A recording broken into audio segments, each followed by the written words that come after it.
आपल्या महाराष्ट्रातील पारंपरिक दागिने म्हटलं की त्यामध्ये वेगवेगळ्या प्रकारच्या दागिन्यांचा समावेश होतो। तर आज आपण महाराष्ट्रातील काही पारंपरिक दागिन्याच्या डिझाईन जे आहेत त्या बघणार आहोत। त्यामध्ये महत्त्वाचे जे गळ्याची शोभा वाढविणारे दागिने आहेत त्याविषयी आज आपण माहिती घेतोय। त्यामध्ये सर्वात पहिला दागिना आहे चंद्रकोर मंगळसूत्र। हे जे मंगळसूत्र आहे ते खूप सुंदर असं चंद्राच्या कोरीची डिझाईन असलेलं वेगवेगळ्या प्रकारचे एक मंगळसूत्र असतं, जे आपल्याला इतिहासामधील वेगवेगळ्या फोटोमध्ये पाहता येतं। महिलांच्या गळ्याची शोभा वाढविणारं हे एक वेगळं मंगळसूत्र आहे। मंगळसूत्रामध्ये वेगवेगळ्या डिझाईन्स आपल्याला आजही पाहता येतात। परंपरेप्रमाणे त्यामध्ये वेगवेगळे बदल होताना देखील पाहायला मिळतात। पारंपरिक मंगळसूत्रामध्ये प्रामुख्याने काळ्या मण्यांची पोत जी आहे ती आपल्याला पाहता येते। त्याचबरोबर डवळ्या मणी आणि इतर जे आहेत त्याचा लसण्या इत्यादी ज्या वेगवेगळ्या प्रकारे आकाराच्या वेगवेगळ्या देखण्या ज्या बाबी आहेत त्याचा प्रामुख्याने यामध्ये आपल्याला समावेश असलेला दिसून येतो। वेगवेगळ्या प्रकारचे खडे पोटा वगैरे याचा देखील समावेश असतो। हल्ली नवीन ज्या मुली आहेत अलीकडच्या काळामध्ये मोठं मंगळसूत्र जे आहे ते घालणं पसंत करत नाहीत। अशा वेळी शॉर्ट मंगळसूत्राच्या ज्या डिझाईन आहेत त्या देखील आपल्याला बाजारपेठेमध्ये मोठ्या प्रमाणात पाहायला मिळतात। त्यामध्ये अगदी 4 ग्रामापासून ते बऱ्यापैकी 2-2.5 तोळ्यांपर्यंत शॉर्ट मंगळसूत्राच्या डिझाईन ज्या आहेत त्या देखील आपल्याला पाहता येतात। त्याचबरोबर शॉर्ट मंगळसूत्राला सूट होईल असे लॉंग मंगळसूत्र सुद्धा आपण घेऊ शकतो। त्यामध्ये अगदी आपण 5-10 ग्रामापासून सुरू झालेले हे मंगळसूत्र 5 तोळ्यापर्यंत देखील पाहू शकतो। हा सूर्यहार आहे। सूर्यहाराचे जे डिझाईन्स आहेत ते शॉर्ट मध्ये लॉंग मध्ये वेगवेगळ्या प्रकारे आपल्याला खरेदी करता येतात। सूर्यहार कमीत कमी 4 तोळ्यांपासून ते 10 तोळ्यांपर्यंत किंवा त्याहून अधिक जो वजनदार आहे तो आपण बनवू शकतो, पण किमान 4 तोळे तरी ह्या सूर्यहारासाठी असणं अपेक्षित असतं। 40 ग्राम मध्ये सूर्यहारची जी डिझाईन आहे ती आपण बनवून घेऊ शकतो। या ठिकाणी दिसणारा जो सूर्यहार आहे तो शॉर्ट डिझाईन आहे। पुढचा दागिना आहे पुतळी हार। पुतळी हारामध्ये वेगवेगळ्या प्रकारच्या ज्या पुतळी हाराच्या डिझाईन आहेत त्या आता नव्याने आपल्याला पाहता येतात, पण पारंपरिक पद्धतीने जे फोटो तुम्हाला दिसतोय त्यामध्ये पारंपरिक पुतळी हाराचा समावेश आहे। पुतळी हार म्हणजे एक सोन्याच्या सिक्क्यांप्रमाणे डिझाईन असतात आणि छोटे छोटे सिक्के जे आहेत ते बाजूने लावलेले असतात आणि त्यामध्ये लाल पिवळ्या रंगाच्या धाग्यांमध्ये ते गुंफलेले असतात आणि खूप छान पद्धतीने पुतळी हार आपण बघू शकतो। या ठिकाणी 1 तोळ्यापासून ते 2, 2.5, 3 तोळ्यापर्यंत जसा घेईल तसा पुतळी हार अवेलेबल असतो। हे चंद्रहाराचं डिझाईन आहे। चंद्रहार किमान 5 तोळ्यांपासून ते 10, 15, 20 तोळ्यांपर्यंत जसं आपण घेऊ तसं वेगवेगळ्या डिझाईनमध्ये चंद्रहार जे आहेत ते आपल्याला पाहता येतात। 5 पदरी 4 पदरी अशा वेगवेगळ्या पद्धतीनं मोहनमाळासारखी माळ असते आणि खाली एक छानसा लफा असतो, दोन्ही बाजूला 2 लफे असतात। अशा पद्धतीनं ही हाराची जी रचना आहे ती आपल्याला पाहता येते। मधल्या काळामध्ये टीव्ही सिरियलमुळे हा चंद्रहार जो आहे तो प्रामुख्याने महिलांच्या आकर्षणाचं केंद्रस्थान ठरलेला। त्यानंतर आपण पाहणार आहोत तो पोहे हार। पोहे हाराची जी डिझाईन आहे ती पोह्यांच्या आकारासारखी असते। किमान 3 ते 4 तोळ्यापासून पुढे आपण हा हार बनवू शकतो, तर तो मजबूत बनू शकतो, कारण पोहे हार हा 2 पदरी 3 पदरी तसेच 5 पदरी अशा वेगवेगळ्या पद्धतीने आपल्याला जसा बनवून घेऊ तसा आपल्याला तो छान जसा वाटेल तसा आपण बनवून घेऊ शकतो आणि तसाच तो मजबूत बनू शकतो। या ठिकाणी पोहे हारचं जे डिझाईन आहे ते 3 पदरी आहे। त्यानंतरचा पुढचा दागिना आहे राणीहार। राणीहार आपण अगदी 22 ग्रामापासून ते 5 तोळ्यांपर्यंत 8 तोळ्यापर्यंत बनवू शकतो, कारण जसा महिलेचा बांधा असेल त्याप्रमाणे दागिना भारदस्त बनवला जाऊ शकतो। परंतु अगदीच जर एखादी महिला अगदीच बारीक असेल तर तिच्यासाठी 22 ग्रामपासून 2.5 तोळ्यापासून ते 3-4 तोळ्यापर्यंतचा जो राणीहार आहे त्याचं डिझाईन सफिशियंट आहे आणि खूप छान पद्धतीनं राणीहार जो आहे तो मंगळसूत्र आणि शॉर्ट मंगळसूत्राबरोबर खूप छान दिसतो। आता हे जे डिझाईन आहे ते बकुळी हाराचं आहे। बकुळीच्या फुलाप्रमाणे जे दिसणारं डिझाईन आहे ते बकुळी हारामध्ये आपल्याला पाहता येतं। बकुळी हार हा सिंगल पदरी नेकलेसमध्ये सुद्धा आता आजकाल उपलब्ध आहे। सिंगल पदरी आहे, द्विपदरी आहे, 3 पदरी देखील पाहता येतो। असं जसं आपण बनवून घेऊ त्याप्रमाणे बकुळी हाराचं डिझाईन आहे ते आपल्याला पाहता येतं। किमान एक सिंगल पदरी बकुळी हार बनवताना आपल्याला 15 ते 20 ग्राम सोन्याची गरज असते, किंबहुना त्याहून जास्त पाहिजे तसे बनवून घेऊ शकतो। हा जवस हार आहे।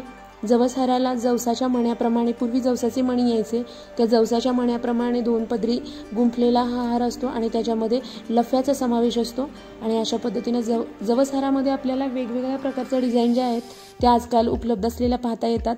जवस हाराचे मणी जे आहेत ते हलके असतात, फार भरीव नसतात, पण दिसायला अगदी देखणे असतात। हा आहे जोंधळी हार। जोंधळी हार म्हणजे आपल्या खरं तर आपल्या महाराष्ट्रीयन संस्कृतीमध्ये जे धान्य आहे त्या धान्यावरून बरेचसे दागिने बनवलेले आहेत आणि त्याच्यातलाच हा एक प्रकार आहे की जोंधळी हार. ह्याला आपण एक सरी म्हणू शकतो. सरीच्या प्रकारच्या सुद्धा वेगवेगळ्या जोंधळी हाराच्या डिझाईन ज्या आहेत त्या बाजारपेठेत आपल्याला पाहता येतात आणि अगदी कमी वजनामध्ये अगदी 1-1.5 तोळ्यामध्ये सुद्धा जोंधळी हार जसा हवा तसा आपण बनवून घेऊ शकतो. खूप छान पद्धतीनं जोंधळी हाराच्या डिझाईन ज्या आहेत त्याही पाहता येतात आजकाल. हा तन्मणी आहे. तन्मणीमध्ये जो लफा आहे तो सोन्याचा असतो किंवा त्याच्यावरती येणाऱ्या कुड्या ज्या आहेत त्या सोन्यामध्ये बनवलेल्या असतात आणि बाकीचा जो भाग आहे तो सर्व मोत्यांपासून बनवलेला असतो. एक पारंपरिक दागिना म्हणून आपण तन्मणीकडे बघू शकतो. तन्मणी खूप वेगवेगळ्या प्रकारचे तन्मणी आपल्याला पाहायला मिळतात. मधल्या काळामध्ये वामन हरिपेटे ज्वेलर्स किंवा अशा मोठ्या काही ज्वेलर्स आहेत मुंबईमध्ये, त्यांनी तन्मणीचं जे कलेक्शन आहे तर त्याचं एक महोत्सव सुरू केला होता आणि त्यावेळेला प्रामुख्याने तन्मणीच्या खूप साऱ्या डिझाईन त्यावेळेला पाहता आल्या होत्या. हा आहे चिंचपेटी हा दागिना. चिंचपेटी ही खूप सुंदर दिसणारा दागिना आहे. गळ्याला गळा भरून दिसेल असा मोती आणि सोन्याच्या ज्या तारा आहेत किंवा सोन्याचे जे कॅप आहेत त्याच्यामध्ये बसवलेले वेगवेगळे खडे आणि मोत्यांचा समावेश असलेला दागिना म्हणजे चिंचपेटी. पारंपरिक पद्धतीचा एक भारदस्त दागिना म्हणून आपण याच्याकडे पाहू शकतो. गळा भरून दिसणारी चिंचपेटी अनेकांसाठी आकर्षण असते. आजकाल चिंचपेटी ही सोन्यामध्येच घ्यावी असं काही नाहीये, तर बाजारपेठेमध्ये अशा खोट्या म्हणजे हलक्या सोन्यामध्ये सुद्धा चिंचपेट्या बऱ्याच प्रमाणात उपलब्ध आहेत, त्या आपल्याला पाहता येतात. ही मोहनमाळ आहे. मोहनमाळ ही पूर्णपणे सोन्याच्या मण्यांपासून बनलेली असते. याच्यामध्ये लाखेचा समावेश नसतो. 2 पदरी, 3 पदरी, 4 पदरी अशी आपण आपल्या ऐपतीप्रमाणे मोहनमाळ जी आहे ती बनवू शकतो आणि एक मंगळसूत्र आणि मोहनमाळ जरी घातली तर पूर्ण गळा भरून दिसतं.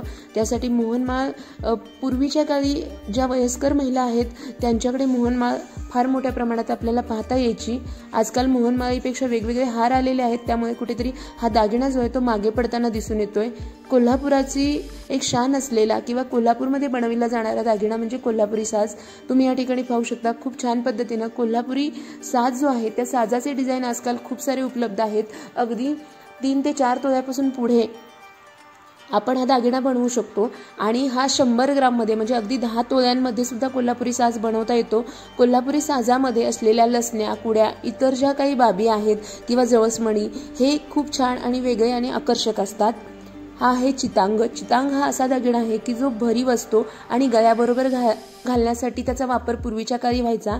आजकाल हा दागिना बऱ्यापैकी नामशेष होत चाललाय. चोकर, कॉलर सेट असे वेगवेगळे पर्याय उपलब्ध झाल्यामुळे आजकाल चितांग हा दागिना कुणीच वापरत नाही, परंतु चितांग हा प्युअरमध्ये बनवला जाणारा दागिना आहे. याच्यामध्ये कोणतीही भेसळ येत नाही, कारण एक तारेचा प्रकार असतो आणि त्याला थोडासा आकार दिलेला असतो. अशा पद्धतीनं भरीव असलेला दागिना म्हणजे चितांग. हा आहे लक्ष्मी हार. लक्ष्मीच्या ज्या डिझाईन्स आहेत म्हणजे लक्ष्मीच्या फोटोंची सिक्क्यावरती आलेलं एक प्रतिमा असते आणि अशा पद्धतीने लक्ष्मीची आकृती असलेले सिक्के एकमेकांना जोडून गळा भरून बनविला जाणारा हार म्हणजे लक्ष्मी हार. यामध्ये बऱ्यापैकी अगदी तुम्ही 10-11 ग्रामापासून तो 5 तोळ्यांपर्यंत लक्ष्मी हार बनवू शकता. कमी आणि हलक्या वजनामध्ये बनविला जाणारा दागिना म्हणजे लक्ष्मी हार. यामध्ये शॉर्ट आणि लॉंग अशा दोन्ही पद्धतीच्या डिझाईन्स ज्या आहेत त्या बाजारपेठेत आपल्याला पाहता येतात. हा आहे चोकर. चोकरमध्ये मणी जे असतात ते भरीव मणी नसतात आणि त्याच्यामध्ये मध्यभागी एक पेंडंट असतं. अगदी 8-10 ग्रामापासून ते 2-3 तोळ्यापर्यंत जसा हवा तसा चोकर आपल्याला परिस्थितीप्रमाणे आपण बनवून घेऊ शकतो. तर या ठिकाणी जो चोकर आहे तो पोकळ मण्यांचा चोकर आहे आणि असं जर एक सेम डिझाईन आपण बनवायला गेलो तर आपल्याला किमान 13-14 ग्रामामध्ये एक सुंदर असा चोकर सेट बनवून तयार होतो की ज्याच्यामध्ये चोकर प्लस कुडी या दोन्हीचा समावेश असू शकतो आणि आजकाल हे लग्न सराईमध्ये पाहता येतं. हा आहे कॉलर सेट. जोधा अकबर फिल्ममध्ये जो जोधाच्या गळ्यामध्ये सेट होता त्याच्यातून हा सेट फार म्हणजे महिलांच्या दृष्टीस पडला. तर हा जर असा सेट बनवून घ्यायचा असेल तर किमान 3 तोळ्यापासून 8-10-15 तोळ्यापर्यंत आपण हा कॉलर सेट आपल्या ऐपतीप्रमाणे बनवू शकतो. कॉलर सेटमध्ये देखील खूप वेगवेगळे डिझाईन आपल्याला पाहता येतात. राजस्थानी लोकांमध्ये आडच्या ज्या डिझाईन असतात त्याचाच एक भाग म्हणजे हा कॉलर सेटचा प्रकार आहे आणि खूप छान पद्धतीने अशा डिझाईन्स उपलब्ध आहेत. हा आहे नेकलेस. नेकलेसमध्ये अगदी 8-10 ग्रामापासून ते आपण 5-1 तोळ्यांपर्यंत वेगवेगळ्या पद्धतीचे नेकलेस जे आहेत ते बनवून घेऊ शकतो. आजकाल कॉलर सेट, चोकर अशा वेगवेगळ्या डिझाईन्स महिलांसाठी उपलब्ध झाल्यामुळे महिला शक्यतो नेकलेसचा जो भाग आहे त्या टाळतात, कारण नेकलेस फारसा हल्ली कोणी घालत नाही. पण बऱ्यापैकी आपण एक आपल्याकडे असावा म्हणून घेणार असू तर नेकलेसमध्ये खूप छान छान डिझाईन आजही आपल्याला बनवून घेता येतात. या ठिकाणी आहे ती बोरमाळ. बोरमाळ हा पारंपरिक दागिना आहे. अगदी 2-2.5 ग्रामापासून आपण बोरमाळचं डिझाईन बनवून घेऊ शकतो. ते ज्या प्रकारे आपण बनवू तसं वेगवेगळ्या वजनामध्ये, किमतीमध्ये आपल्याला ते अवेलेबल होऊन जातं. बोरमाळ हा काटापदराच्या साडीवरती घालता येणारा एक सुंदर असा दागिना आहे. बोरमाळमध्ये पण हल्लीची पूर्वी एक सिंगल पदरी बोरमाळ यायची, आता 3-3 पदरी बोरमाळ देखील पाहता येतात आपल्याला. आणि मुळात पूर्वी प्लेन असे बोरमाळीचे मणी असायचे, आता डिझाईनवाले बोरमाळचे मणी देखील आपल्याला पाहता येतात. ही आहे ठुशी. ठुशी ही हा दागिना अगदी 2-2.5 ग्रामापासून आपण बनवू शकतो, परंतु आपली जशी ध्येयष्टी असेल त्याप्रमाणे आपण ठुशीचा जो आकार आहे तो वेगवेगळ्या प्रकारचा घेऊ शकतो. कोल्हापूरच्या महालक्ष्मीच्या गळ्यामध्ये आपल्याला ठुशी पाहता येते. ठुशीमध्ये देखील अनेक प्रकार जे आहेत ते आपल्याला पाहता येतात. 3 ग्रामापासून अशी जर सिंगल पदरी आपण ठुशी घ्यायला गेलो तर 10 ग्रामापर्यंत आपण सुंदर अशी ठुशी घेऊ शकतो.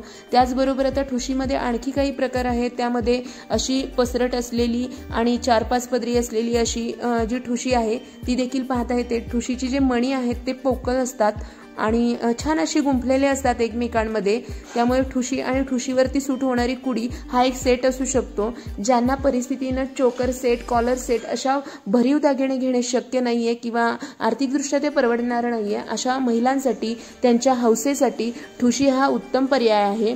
आणि ठुशीमध्ये आपल्याला जे आहेत ते वेगवेगळे डिझाईन आजकाल बाजारपेठेत आहेत, आपण ते वेगवेगळ्या पद्धतीने पाहू शकतो.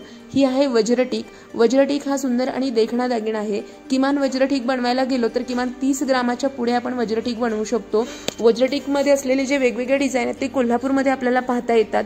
कोल्हापूरच्या आई महालक्ष्मीच्या गळ्यामध्ये जे आहे ते वज्रटीकाचं जे डिझाईन आहे ते आपल्याला प्रामुख्याने पाहता येतं.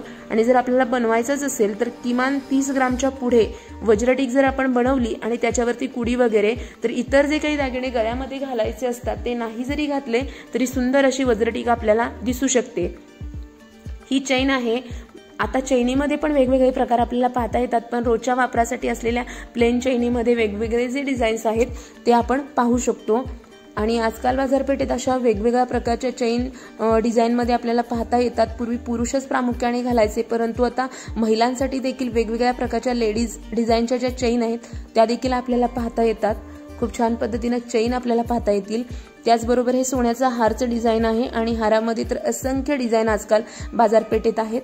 आज आपण गळ्याचं जी शोभा आहे ती वाढवणारी पारंपरिक महाराष्ट्रीयन दागिन्यांची जी परंपरा आहे त्याबद्दल थोडक्यात माहिती घेतली.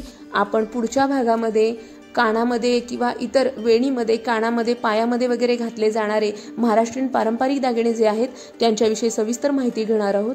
धन्यवाद.